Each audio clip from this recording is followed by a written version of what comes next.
জয় নিতাই, জয় গৌর, জয় রাধেশ্যাম। নিতাই পরিবার চ্যানেলে সকলকে স্বাগত। সচ্চিদানন্দ স্বরূপ শ্রীকৃষ্ণের আতুল চরণে প্রণতি জ্ঞাপন করে আজকের ভিডিও শুরু করছি। আমরা যখন কোনো বিপদে পড়ি তখন আমাদের প্রথম প্রশ্ন হয়, কেন শুধু আমাদের সাথেই এমনটা হয়? চারিদিকে কোলাহল আর দুশ্চিন্তা আমাদের ভেতরে শান্তিটুকু কেড়ে নেয়। কিন্তু হাজার হাজার বছর আগে ভগবান শ্রীকৃষ্ণ, মহাত্মা বুদ্ধ এমন কিছু পথ দেখিয়ে গেছেন যা আজকেও আমাদের জীবনের প্রতিটি সমস্যার সমাধান দিতে পারে। আজ আমি আপনাদের বলবো কিছু গভীর উপদেশের কথা, যা আপনার অশান্ত মনকে হিমালয়ের মতো স্থির করে দেবে। মোহ বা আসক্তি ত্যাগ করা। শ্রীকৃষ্ণ গীতায় বলেছেন, মানুষের দুঃখের মূল কারণ হলো আসক্তি। আমরা যখন কোনো মানুষ বা বস্তুর ওপর খুব বেশি নির্ভরশীল হয়ে পড়ি তখনই ভয়ের জন্ম নেয়। মনে রাখবেন, পৃথিবীতে আপনি খালি হাতে এসেছেন এবং খালি হাতেই ফিরে যাবেন। যা আপনার কাছে আজ আছে তা গতকাল অন্য কারোর ছিল এবং আগামীকাল অন্য কারোর হবে। এই সত্যটি মেনে নিলেই মন শান্ত হয়। বুদ্ধ বলেছেন, অতীত চলে গেছে আর ভবিষ্যৎ এখনো আসেনি। আমাদের জীবনের সবটুকু এই বর্তমান মুহূর্তে সীমাবদ্ধ।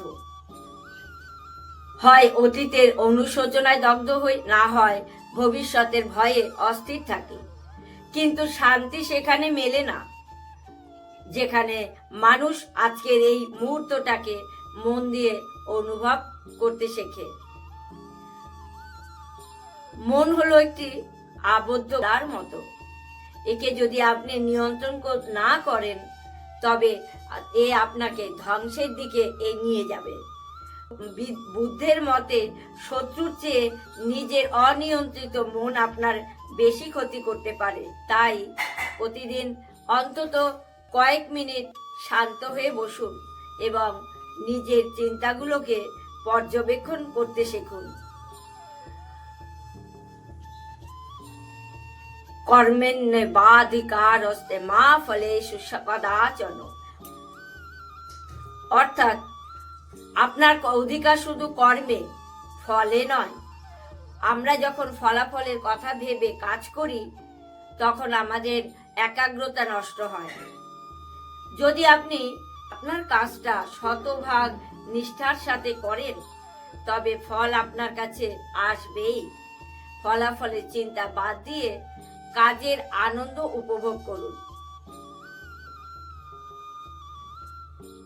বুদ্ধ শিখিয়েছেন যে ধৈর্য হলো আধ্যাত্মিক পথের সব থেকে বড় শক্তি।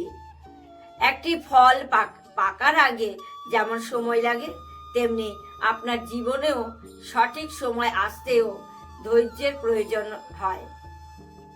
ঝড়ের সময় যেমন একটা গাছ নুয়ে পড়ে বেঁচে যায়, আবার তেমনি জীবনের কঠিন সময় নমনীয় হন এবং ধৈর্য ধরুন। ঘৃণা হলো এমন এক বিষ যা আপনার নিজে পান করেন কিন্তু আশা করেন যে আপনার শত্রু মারা যাবে। কাউকে ক্ষমা করার অর্থ এই নয় যে আপনি তার ভুলকে সমর্থন করেছেন, বরং এর অর্থ হলো আপনি নিজের শান্তির জন্য তার দেওয়া আঘাতের ভার আরো বইতে চান। আকাশের চাঁদ এবং সূর্য দুজনেই শুদ্ধ, কিন্তু তারা তাদের নিজস্ব সময়ে উদিত হয়। আপনি কারো চেয়ে কম নন, আবার কারো চেয়েও বেশিও নন। আপনি অনন্য। যখনই আপনার অন্যের সাথে তুলনা শুরু করবেন তখনই নিজের ভেতরের ঈর্ষা এবং অশান্তির জন্ম দেবেন। আমাদের কাছে যা নেই তা নিয়ে অভিযোগ করার বদলে যা আছে তার জন্য কৃতজ্ঞ হতে শিখুন। বুদ্ধ বলেছেন, প্রতিদিন ঘুম থেকে উঠে কৃতজ্ঞ হন, কারণ আজ আপনি অন্তত বেঁচে আছেন। কৃতজ্ঞ মন সবসময় সমৃদ্ধির পথে চলে, আর অভিযোগকারী মন সবসময় রিক্ত থাকে। অপ্রয়োজনীয় কথা আমাদের শক্তির অপচয় করে। জীবনের অনেক উত্তর পাওয়া যায় গভীর মৌনতায়। শ্রীকৃষ্ণ যেমন কুরুক্ষেত্রের যুদ্ধের মাঝেও ধীরস্থির ছিলেন, আপনিও আপনার জীবনের রণক্ষেত্রের মৌনতাকে অস্ত্র হিসেবে ব্যবহার করুন। মৌনতা আপনাকে চিন্তা করার গভীরতা প্রদান করবে। এই মহাবিশ্বের একমাত্র ধ্রুব সত্য হলো পরিবর্তন। আজ যে সময়টি খুব খারাপ যাচ্ছে, সেটি একদিন বদলেই যাবে। কোনো কিছু চিরস্থায়ী নয়। সেটি আপনার মনের ভেতরে গেঁথে নিন যে সুখও থাকবে না, দুঃখও থাকবে না।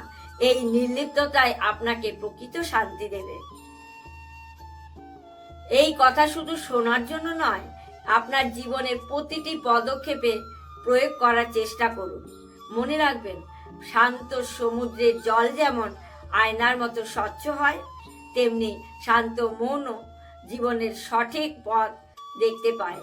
সকলে দুহাত তুলে বলুন, নিতাই গৌর প্রেমানন্দে হরি হরি বল। ভিডিওটি যদি আপনার মনে সামান্যতম প্রভাব ফেলে থাকে, তবে প্রিয়জনদের সাথে শেয়ার করবেন।